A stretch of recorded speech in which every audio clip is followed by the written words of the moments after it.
decreasing, then that inhibits later on the activity of the enzyme 1. So kung ma-inhibit na activity sa enzyme 1, di na siya ka-produce of product B. Wala po C, wala po D. That is how our body is regulated. Are you with me? Okay. You have the proenzyme. When you say proenzyme or zymogen, it's an inactive form of an enzyme that must have part of its polypeptide chain hydrolyzed and removed before it becomes active. Okay, so we have here, say for example, trypsin. Trypsin is one of the digestive enzymes. Okay, now it is synthesized and stored as trypsinogen.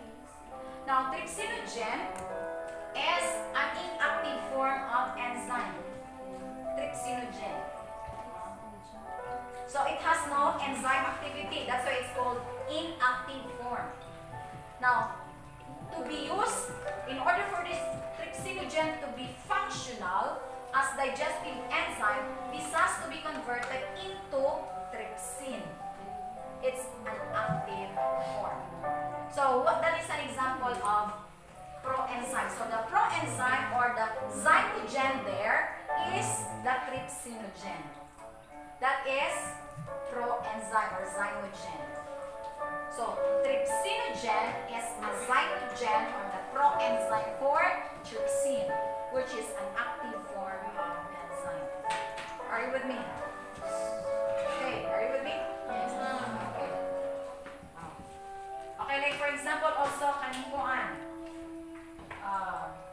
For blood clotting. Say, unsa lang for blood clotting? Produced by the plasma.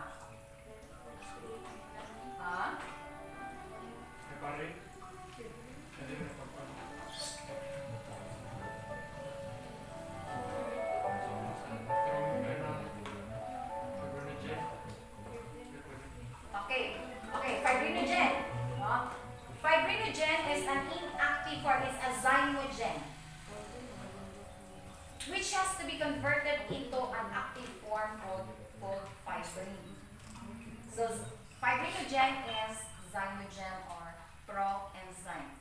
The same with trypsinogen. Now trypsinogen will be converted into trypsin through the presence of hydrochloric acid.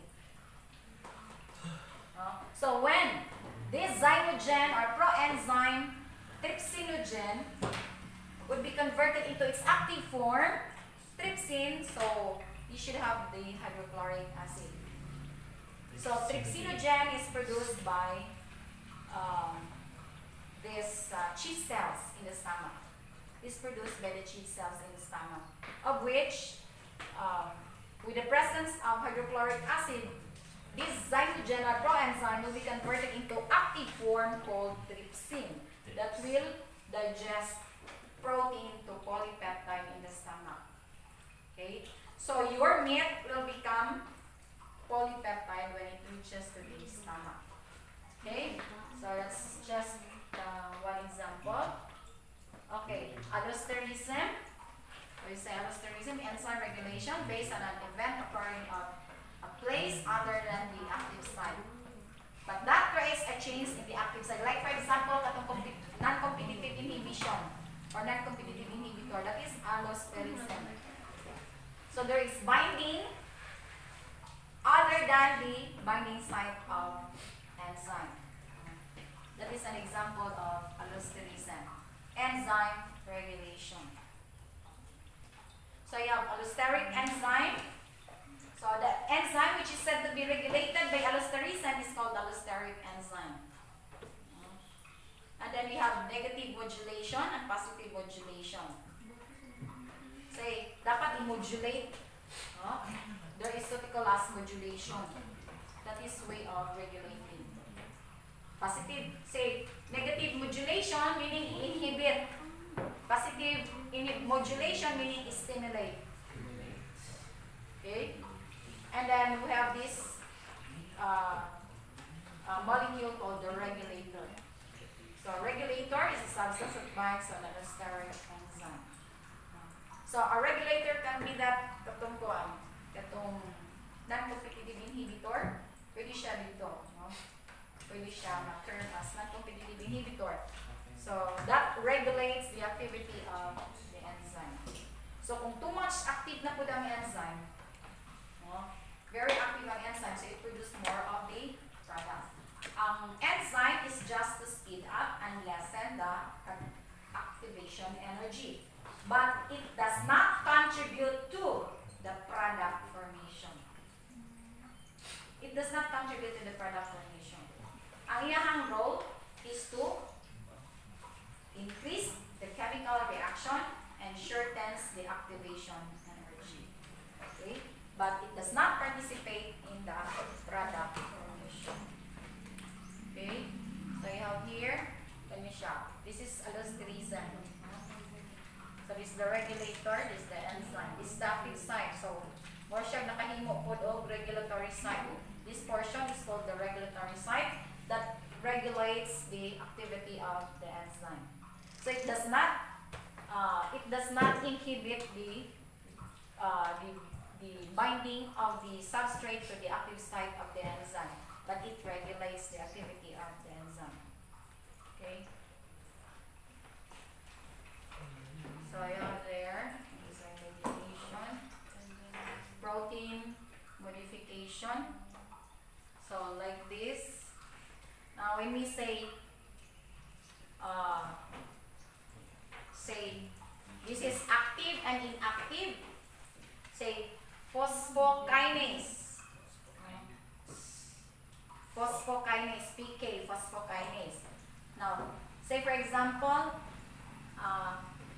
during the breakdown of ATP, hydrolysis of ATP, meaning i-hydrolyze ang ATP. Now, from ATP, adenosine triphosphate, may muna siya adenosine diphosphate. What enzyme is needed? You require kinase. So the body requires kinases. So when this kinase acts in the chemical reaction, it always hydrolyzes the ATP to ADP.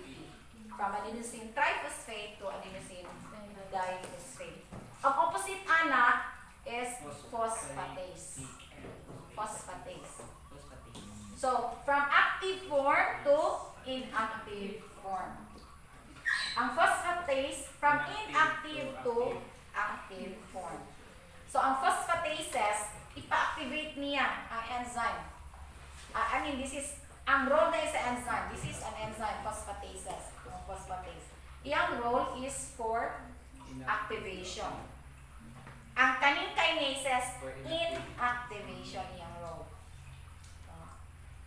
Okay? So, hydrolysis of isoenzyme.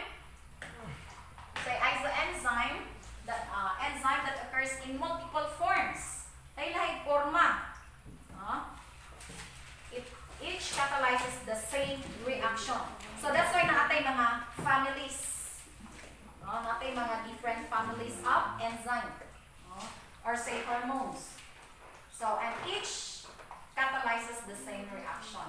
Like for example, lactate dehydrogenase. So, it catalyzes the oxidation of lactate to pyruvate. So on and so forth. So, kani mga families na ni siya. So, H4 present in the heart muscle. Kani, okay. So, when you have this H4, this correlates with the severity of the heart attack. So, when you have this, so that is isoenzyme. Now, here we have some indicators. Now, say for example, you are there, nagkuhan ka, nag-duty ka, and then one of the patients have this result, taas kayo iyahang, say for example, taas ka iyahang CK, creatine phosphokinase, taas kayo. or lactate dehydrogenase. So, bantayan mo na yung pasyente. Okay? It could be na ay possible heart attack. Kung yung result is this. So, these are mga different indicators. Used as in medical diagnosis. Enzyme assays, mga enzyme tests. So, imong patient, if the result is this, taas tayo yung this, so, na possibility of heart attack. Or kani. Kani siya. Kani, AST. Pwede po siya hepatitis. Kani, pancreatic disease, taas iyang amylase. Or say, increase or decrease. Liver or bone disease. Prostate cancer. So, indicator po ng acid phosphatase. Sa prostate cancer. So, increase or decrease nga po. Okay, so on and so forth. So, take note of this class because this will be used as indicators for particular illness. Okay.